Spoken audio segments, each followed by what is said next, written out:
And then when he says, I'm losing her, that's when I was just yanked. It's like something just pulled me real fast. And I went through a tunnel. Now, I've always described the tunnel as something dark because that's how I saw it, with little twinkly lights around me. And as I went through this tunnel of light, little lights around me, I remember something was like pulling, I felt like on my foot, and something else had my hand because my hand was up. And as I looked up, I knew I had to get away from whatever it was that was trying to hold me back. And then as I looked up, I saw a little pinhole of light, very, very small. And I knew, somehow, my soul knew that in that light was safety. And as I traveled and I got closer and closer to the light, it got brighter and bigger. And when I went into the light was Christ. And we think we know what he looks like. And we think we know how much he loves us. But you will never know how much he truly, truly loves you. He put his arms out and he took me and he held me.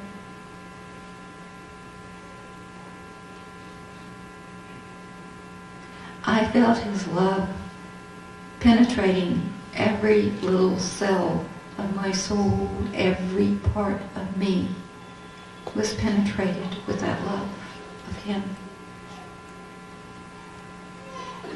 And then very quietly he said, child, I'm going to show you things.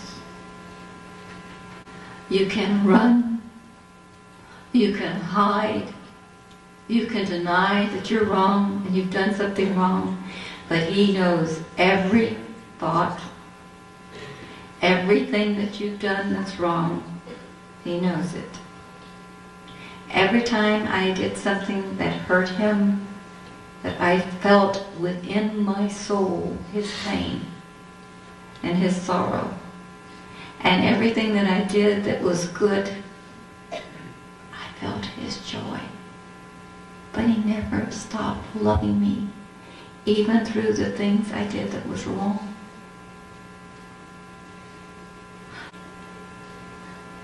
And then he told me he was going to show me some things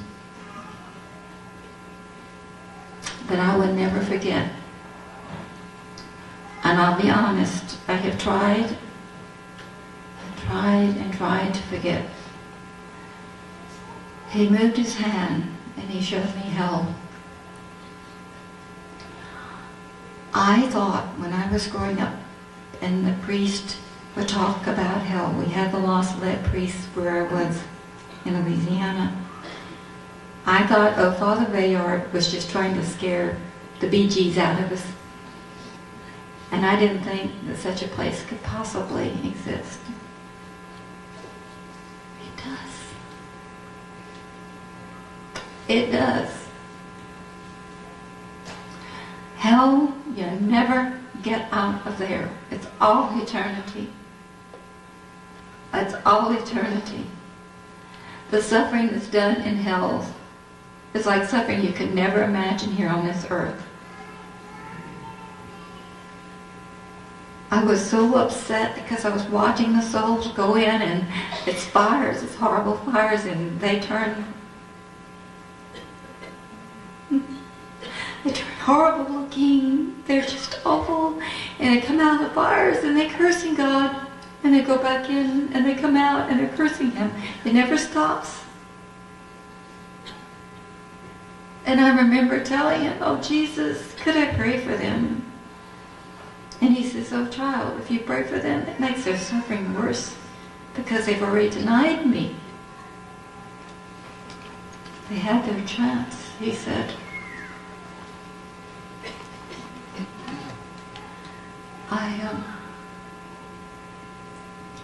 My soul was screaming.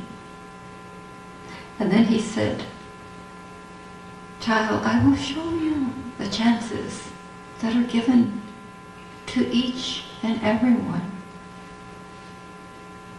He showed me that.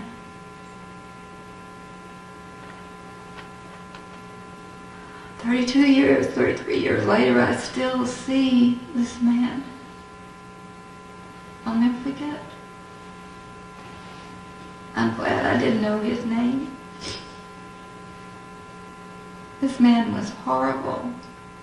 He was the most evil type person you could imagine in a million years. He cursed constantly. People would ask him to go to church, and he'd curse them and make jokes. And every time someone would say, "Why don't you, watch your mouth, and you're being disgraceful to God," and he'd say, "I don't need him, I am God." Well, he died in a terrible accident, and I watched as his soul detached from the body, and Christ appeared to him last time. Gave him one last chance.